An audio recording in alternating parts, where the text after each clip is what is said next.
بسم الله الرحمن الرحيم السلام عليكم ورحمة الله تعالى وبركاته dhageystayaal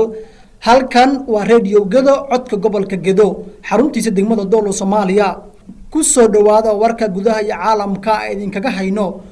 waxaan idin la socodsiin doono aniga oo Cabdinuur Cismaan Cabdi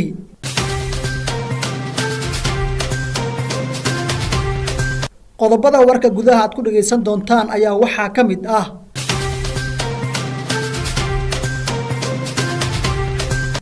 madaxweynaha dowlad goboleedka Jubbaland Mudane Axmed Maxamed Islaam ayaa tacsi u diray dhammaan shacabka reer Jubbaland geeridii ku timid Allah u naxariistee Suldaan Rashiid Durre oo ka mid ahaa salaadiinta Jubbaland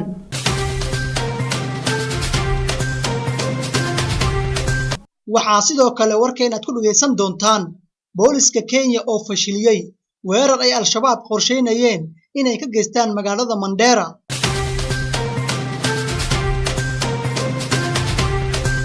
ciidamo lagu soo tababaray dalkaasi Turkiga oo soo gaaray magaalada Muqdisho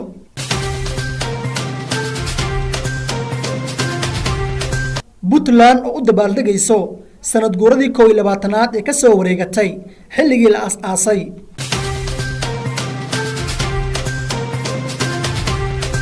ra'iisul wasaaraha xukuumadda federaalka Soomaaliya Xasan Cali Khayre oo Puntland ugu hambaliyay 21 guuradii ka soo wareegatay xilligii la aas-aasay maamulkaasi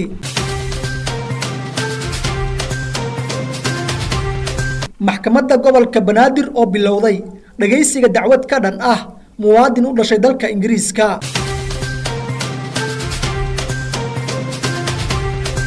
maxkamadda ciidamada qalabka sida oo xukun dil ah ku riday xubin ka tirsan Daesh intaasi waxay ahaayeen qodobada gudaha haatanna qodobada caalamka idinkaga hayno waxaa ka mid ah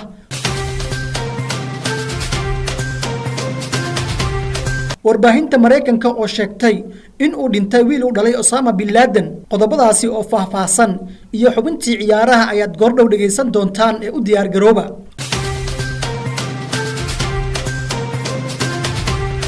aan ku bilownay madaxweynaha dowlad goboleedka Jubbaland Mudane Axmed Maxamed Islaam ayaa tacsi u diray dhammaan shacabka reer Jubbaland geeridii ku timid Allah u naxariistee Suldaan Rashiid Durre oo ka mid ahaa salaadiinta dowlad goboleedka Jubbaland Nuuruddin Xasan Deeq ayaa warbixintaasi inoo diyaariyay madaxweynaha dowlad goboleedka Jubbaland Mudane Axmed Maxamed Islaam ayaa tacsi u diray dhammaan shacabka reer Jubbaland gaar ahaan ehlada qaraabada iyo salaadiinta Jubbaland geerida ku timid Allah u naxariistee Suldaan Rashiid Durre oo ka mid ahaa salaadiintii Jubbaland kaasoo oo dhagarqabayaal ka tirsan kooxda al-shabaab ee habeenkii xalay ahaa ay ku dileen magaalada Kismaayo madaxweynuhu wuxuu sheegay in Suldaan Rashiid Durre uu lafdhabar u ahaa midnimada iyo nabad ku wada noolaanshaha shacabka reer Jubbaland wax badan uu waqtigiisa u huray nabadeynta iyo walaalnimada bulshada hay'adaha ammaanku ayuu madaxweynuhu faray in jawaab degdeg ah ay ka bixiyaan dhacdada isla markaana ay gacanta ku soo dhigaan kuwii falka fashxun ka dambeeyay Allah u naxariistee Suldaan Rashiid Durre oo ka mid ahaa salaadiinta Jubbaland kaasoo dhagarqabayaal ka tirsan maleeshiyaadka al-shabaab ee xalay ku dileen magaalada Kismaayo ayaa saakay lagu aasay qabuuraha Baar Caleen ee duleedka Kismaayo aaska marxuumka waxaa ka soo qaybgalay mas'uuliyiin ka tirsan golaha dowlad goboleedka Jubbaland iyo salaadiinta culumaaddin iyo dadweyne kale booliska Kenya oo fashiliyay weerar ay al-shabaab qorsheynayeen inay ka geystaan magaalada Mandera hal qof oo ka tirsan dadka deegaanka ayaa ku dhaawacmay dagaal kooban oo dhaxmaray booliska Kenya iyo maleeshiya ka tirsan kooxda al-shabaab kaasi oo haatan lagu baxnaaninayo isbitaalka degmada Ceelwaq Soomaaliya afhayeen u hadlay booliska Kenya oo lagu magacaabo Charles Owino ayaa maanta oo Khamiis ah sheegay in ay ciidanku dib u riixeen koox hubeysan oo ka soo talowday xadka Soomaaliya kuwaasi oo doonayay in ay qalaase ka geystaan gudaha Kenya wuxuuna afhayeenku ku amaanay dadka reer Mandera tallaabada geesnimada leh oo ay qaadeen markii ay xog ku aadan argagixisadu la wadaageen laamaha ammaanka hadalka afhayeenka ayaa yimid markii ay koox hubeysan ku dayday in ay weerar ku qaadaan 8 shaqaale ah oo ka howlgalayay deegaanka Kotulo oo ka tirsan ismaamulka Mandera booliska ayaa sheegay in dableydu uu qorshahoodu ahaa inay weerar ka qaadaan 22 Julaay ee sanadkan balse uu dib u dhacay kadib wada shaqayn wanaagsan oo ay dhex martay dadka deegaanka iyo saraakiisha ammaanka wuxuuna afhayeenku ugu baaqay shacabka in ay sii wadaan la shaqaynta saraakiisha booliska si loo adkeeyo ammaanka. Waxaa sidoo kale uu codsaday dadka reer Kenya in ay feejignaadaan oo ayna soo sheegaan cid kasta oo ay ka shakiyaan. Ciidamo lagu soo tababaray dalkaasi Turkiga oo soo gaaray magaalada Muqdisho. Warbixin amuurtaasi ku saabsan waxa inoo hayo Maxamed Maxamuud Shariif. Wasiirka gaashaandhigga xukuumadda federaalka Soomaaliya Xasan Maxamed Cali amar dambe ayaa garoonka diyaaradaha ee Aadan Cadde ku soo dhaweeyay cutub ka tirsan ciidanka xoogga dalka oo tababar ku soo qaatay dalka Turkiga. Wasiirka oo ay weheliyaan kusimaha taliyaha ciidanka xoogga dalka ahna taliya ku-xigeenka ciidanka iyo taliyaha ciidanka dhulka ee xoogga Soomaaliyeed ayaa ciidanka ku bogaadiyay sidii ay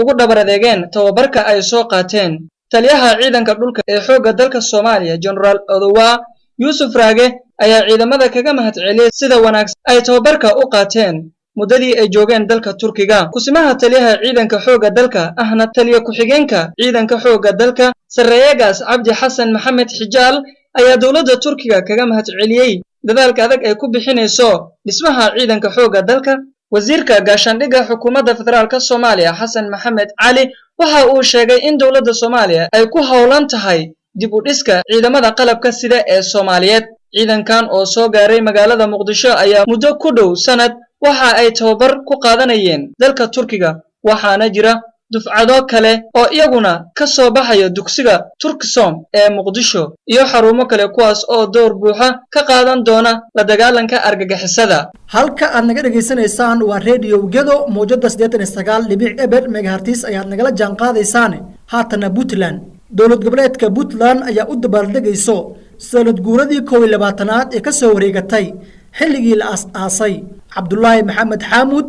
ayaa warbixintaasi inoo koobayo. Deegaanada Puntland ayaa maanta loo dabaaldegayaa xilligii la aasaasay dowlad goboleedka muddo 21 sano ayaa laga joogaa xilligii lagu dhawaaqay maamulka Puntland iyadoo la dhisay sanadkii 1998. Munaasabadda ugu ballaaran ee dabaaldega ayaa ka dhacayso magaalada xarunta ee Garowe halka uu diyaar garowga xoogan uu ka socdo. Wafuud kala duwan ayaa munaasabadda sidoo kale ka dhacayso deegaanada kale ka qaybgalaya. Waxaa ku sugan magaalada Garowe wafdi ka socda labada gole ee baarlamaanka dowladda federaalka iyo mas'uuliyiin kale. Ammaanka magaalada Garowe ayaa la xoojiyay waxaana ciidamo dheeraad ah la geeyay wadooyinka iyo goobaha muhiimka ah. Iyadoo haddaba degmooyinka iyo magaalooyinka dowlad goboleedka Puntland ay ka socdaan munaasabadaha iyo xafladaha lagu weyneynayo 21 guuradii ka soo wareegatay xilligii la aas-aasay dowlad goboleedka Puntland ayaa ra'iisul wasaaraha xukuumadda federaalka Soomaaliya Mudane Xasan Cali Khayre waxa uu hambalyo u diray dhammaan shacabka iyo madaxda dowlad goboleedka Puntland. Nuruddin Xasan Deeq ayaa mar kale warbixintaasi inoo faahfaahinayo. Ra'iisul Wasaaraha Jamhuuriyadda Federaalka Soomaaliya Mudane Xasan Cali Khayre ayaa dhammaan qaybaha kala duwan ee bulshada dowlad goboleedka Puntland ugu hambaliyay munaasabadda xuska koowaad ee Agoosto ku beegan 21 sano guurada ka soo wareegtay maalinta dibadda loo taagay. Dhammaan reer Puntland waxaan idinkugu hambaliyanayaa munaasabadda 21 guurada ka soo wareegtay markii la aas-aasay dowlad goboleedka Puntland. Waxaan bogaadinayaa horumarka ay Puntland ku tallaabsatay 21 sano ay jirtay, ayuu yiri Ra'iisul Wasaare Cali Khayre. Ra'iisul Wasaaraha ayaa bogaadiyay horumarka dhanka maamulka iyo xasiloonida ay Puntland ku tallaabsatay 21 sano ay jirtay. Waxa uuna ku dhiirigeliyay in ay sii xoojiyaan ka shaqaynta horumarka deegaanka iyo guud ahaan qarannimada Soomaaliyeed.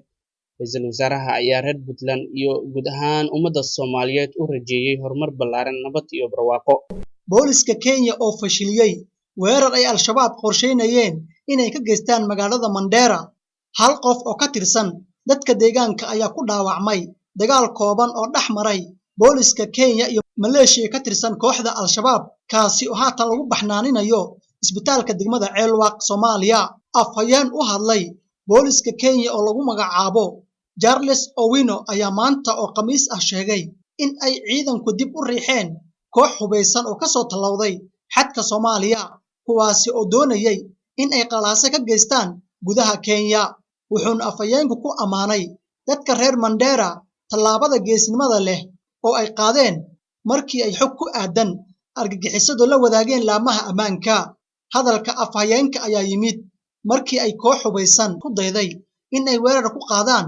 8 shaqaale ah oo ka howlgalayay deegaanka Kotulo oo ka tirsan ismaamulka Mandera. Booliska ayaa sheegay in dableydu uu qorshahoodu ahaa inay weerarka qaadaan 22 Julaay ee sanadkan balse uu dib u dhacay kadib wada shaqayn wanaagsan oo ay dhex martay dadka deegaanka iyo saraakiisha ammaanka wuxuuna afayeenku ugu baaqay shacabka in ay sii wadaan la shaqaynta saraakiisha booliska si loo adkeeyo ammaanka waxaa sidoo kale uu codsaday dadka reer Kenya in ay feejignaadaan oo ayna soo sheegaan cid kasta oo ay ka shakiyaan wararka kale ee magaalada Muqdisho inaga soo gaarayo ayaa sheegayo in maxkamadda gobolka Banaadir ay bilowday dhageysiga dacwad ka dhan ah muwaadin u dhashay dalkaasi Ingiriiska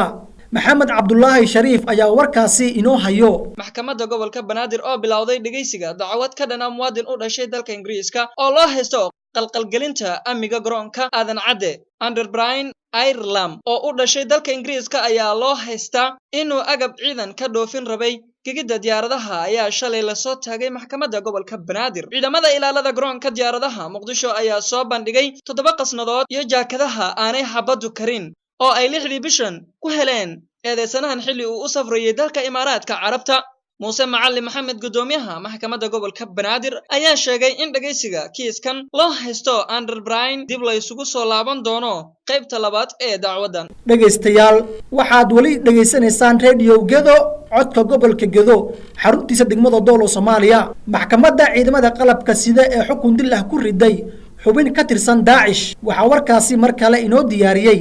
Cabdullaahi Maxamed Xamuud maxkamadda darajada koowaad ee ciidamada qalabka sida ayaa maanta dil toogashaha ku xukuntay dambiile aadan maxamed cali kadib markii lagu helay falal dilal ah oo uu ka geystay gobolada Bari iyo Banaadir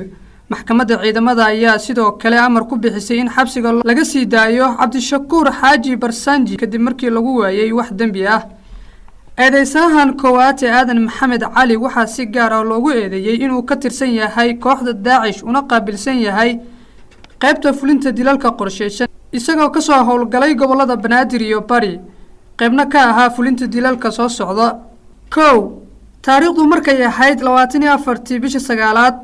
2018 waxay isaga iyo 2 ruux kale Boosaaso waxay ku dileen marxuum Akis Laba Xidigle Axmed Hurfe Jaamac oo ahaa taliyihii gaadiidka madaxtooyada Puntland taariikhdu markay ahayd 25 bisha 10aad 2018 waxay sidoo kale magaalada Boosaaso ku dileen marxuum Cabdiraxmaan Aadan Cali oo ahaa ganacsade sharaab ku iibin jiray magaalada Boosaaso taariikhdu markay ahayd 19 bisha 1aad 2019 waxay isagii 2 ruux kale degmada Howlwadaag ee magaalada Muqdisho ku dileen 2 marxuum oo lagu kala magacaabi jiray Axmed Shiiqaal iyo marxuum Cabdullaahi Maxamed Cali Cabdullaahi Dheere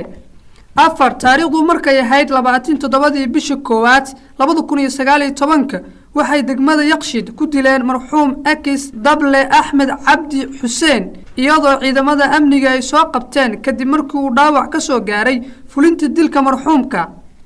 eedeysanaha labaad ee Cabdishakuur Xaaji Barsanji oo horey lagu eedeeyay inuu ka tirsan yahay kooxda Daacish isla markaana gacan siinayay dambiilaha koowaad ee dilka lagu xukumay ayaa maxkamadda darajada koowaad ee ciidanka qalabka sida amartay in xabsiga laga sii daayo intaasi waxay yahaayeen qodobadii gudaha iminkana Mareykanka warbaahinta Mareykanka ayaa sheegtay inuu dhintay wiil u dhalay Osama bin Laden warbaahinta dalka Mareykanka oo soo xiganayso ila sirdoon ayaa ku warantay inuu dhintay wiil u dhalay hogaamiyihii Al-Qaacida Osama bin Laden kaas oo lagu magacaabo Hamza bin Laden mas'uuliyiinta NBC ayaa sheegtay in mas'uuliyiinta aysan dhimashada Hamza ka bixinin faahfaahin dheeraad ah ee ku saabsan qaabka uu dhintay iyo halka uu ku dhintay Hamza bin Laden oo da'diisu lagu qiyaasay 30 sano ayaa dad badan waxay u arkayeen inuu yahay qofka bedeli karo xilkii uu aabihii ka hayay dhaqdhaqaaqa ururka Al-Qaacida sanadkii la soo dhaafay ayay ahayd markii uu shacabka Carbeed ugu baaqay inay kacdoon sameeyaan waxaana dawladda Sacuudiga ay kala laabatay dhalashadii dalkaasi dawladda Mareykanka ayaa sanadkii hore sheegtay in lacag dhan $1 milyan ay siin doonto qofkii soo sheego halka uu ku sugan yahay Hamza sanadihii dambe wuxuu soo duubayay codad iyo muuqaallo uu qolyaha taageersan ugu codsanayo in ay weeraraan Mareykanka iyo xulufadiisa reer galbeedka si ay ugu aaraan dilkii aabihii Osama bin Laden ayaa sanadkii 2011 waxaa dalka Pakistan ku dilay ciidamo gaar ah oo Mareykan ah. Osama wuxuu ansixiyay weeraradii Mareykanka lagu qaaday 11kii Sebteembar ee sanadkii 2001 kuwaasi oo lagu dilay ku dhawaad 3,000 oo ruux. Dowladda Mareykanka ayaa 3 sano ka hor liiska argagixisada Hamza bin Laden oo ay u arkayeen inuu yahay qof lid ku ah ammaanka Mareykanka. intaasi waxay ahayn qodobadii gudaha iyo caalamka idinkaga haynay. iminkana ku soo dhawaada xubintii ciyaaraha waxaa diyaar u ah Nuuruddin Xasan Deeq. mahadsanid Cabdinuurow. haddii aan eegno ciyaaraha soo wada ogsannahay suuqa kala iibsiga ayaa socda usbuucan oo gabagabadii ay ahayd maanta. heshiiska Nicholas Pepe weli lama xalinin ayuu yiri tababara Unai Emery. tababaraha kooxda kubadda Arsenal Unai Emery ayaa sheegay in weli la xalinin heshiiska xidiga ee reer Ivory Coast ee Nicholas Pepe inkastoo ay qof kasta xaqiijisay laacibka uu ku biiray Gunners. madaxweynaha kooxda Lille Gerard Lopez ayaa xaqiijiyay in heshiiska Nicholas Pepe si dhaqso ah loogu xalin doono goordhow adduun dhan 80 milyan euro. waxaa xilliyadii lasoo dhaafay baraha xiriirka bulshada ee dhinaca internetka qabsaday sawirka laga soo qaaday xidiga 24 sano jirkan Pepe oo xirnaa maaliyadda cusub ee kooxda Arsenal. laakiin tababaraha kooxda kubadda Arsenal ee Unai Emery ayaa aaminsan in weli aan la dhameystirin heshiiska Nicholas Pepe oo qayb kaga noqonaya Gunners. Unai Emery ayaa wareysi uu bixiyay wuxuu sheegay Nicholas Pepe wuxuu u ciyaaray Angers kadibna wuxuu u dhaqaaqay Lille. horumar badan ayuu sameeyay ayuu yiri tababaraha kooxda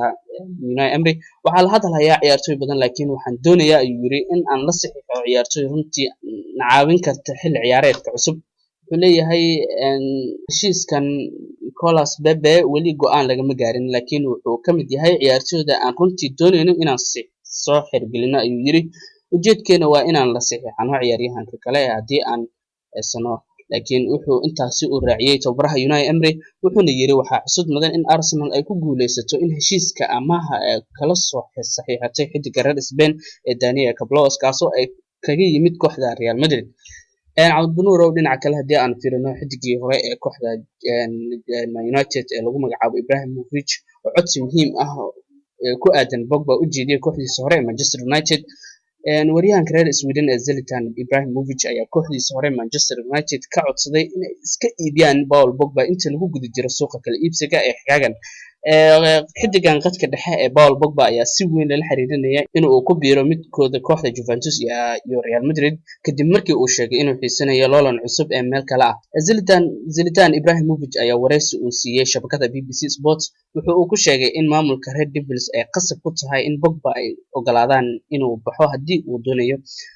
waxa uu maleynayaa ayuu yiri haddii uusan doonaynin Pogba inuu sii joogo inaysan macquul ahayn in lagu hayo kooxda waana in loo ogolaadaa inuu ka ciyaaro halka uu doonayo. ma doonaysid inuu sii joogo kooxda ciyaaryahanka aanan doonaynin inuu baaqi ku sii aado sababtoo ah waxaa og tahay inuu siin doonin 200% kooxda uu diiday inuu buuxo. waa in fursadan loogu faa'iideeyaa xidiga kale xiiseynaya inuu sii joogo kooxda ciyaartoyda waa dad xirfadlayaal ah sida fiican u garanaya xaaladda mid kale ayuu yiri xidiga ayuu yiri Ibrahimovic oo ahaa xidigii hore u dheeli jiray kooxda Manchester United. dhinaca kale Cabdinuurow waxaa lasoo warinayaa xidiga difaaca ee Puyol halyeyga Barcelona ee Carles Puyol ayaa xaqiijiyay inuu iska diiday ku biirista kooxda Real Madrid 2 jeer oo hore. Puyol ayaa ku sababeeyay diidmadaasi dalabyada uu ka helay Real Madrid inuu u ciyaaro kooxda ugu fiican ee adduunka isla markaana uu doonayo inuu koobka kula guuleysto. Puyol oo bixiyay wareysi wuxuu ku sheegay markii ugu horeysay ee kooxda Real Madrid aan isku dayay inaan la saxiixdo heshiis waxay ahayd ayuu yiri xilli ciyaareedkii 2000 iyo 2001 waana iska diiday ayuu yiri 3 xilli ciyaareed kadib Real Madrid mar kale ay isoo bandhigtay dalab cusub laakiin sidoo kale waa aan diiday waxaan ahaa kabtanka Barcelona sida uu sheegay Cabdinuurow garabkeena markaas waxaa ka dheelay ayuu yiri Ronaldinho sidoo kale wuxuu ka tirsanaa kooxda. yaalkadeeda Puyol ayaa inta uu xirnaa maaliyadda kooxda Barcelona ayaa wuxuu ku guuleystay 21 koob 3 jeer ee ahayd tartanka Champions League 2 jeer koobka kooxaha adduunka ee FIFA Club World Cup loo yaqaano iyo Super Cup oo 2 jeer ah iyo 6 jeer oo horyaalka La Liga ee dalka Spain iyo 6 cup oo Spanish Super Cup ka ah iyo koobka Del Rey oo 2 koob ah koobka Euro uu kula guuleystay xulkiisa qaranka Spain. Cabdinuurow intaasi kadib Puyol ayaa wuxuu ka warbixiyay koobkii ugu muhiimsanaa uu ku guuleystay xirfadiisa kubadda cagta wuxuuna yiri koobkii ugu fiicnaa ee aan ku guuleystay wuxuu ahaa Champions League ee aan 2006 maxaa yeelay waxaan ka tirsanaa Barcelona wuxuuna ahaa koobkii ugu shucuurta badnaa aniga ahaan ayuu hadalkiisa raaciyay intaas ayaan ku soo afmeerayaa Cabdinuurow xubintii ciyaaraha kaasi wuxuu ahaa Nuruddin Xasan Deeq oo inala socodsiinayay xubintii ciyaaraha dhagaystayaal xubintaasi ciyaaraha ayaa ugu dambeysay warkii radio Gedo aad kala socoteen xaruntiisa degmada Doolo Soomaaliya mowjada 89.1 megahertz waxaana warka inta uu socday idinla socodsiinayay anigoo ah Cabdinuur Cismaan Cabdi dhanka farsamada waa Cabdullaahi Maxamed Xaamud sidoo kale warkeena waxaad kala socon kartaan barta Facebook ama YouTube aan ku leenahay radio Gedo codka gobolka Gedo intaan warkan warka xiga aan ku kulmi doono waxaan idinkaga tageynaa sidaas iyo nabadgelyo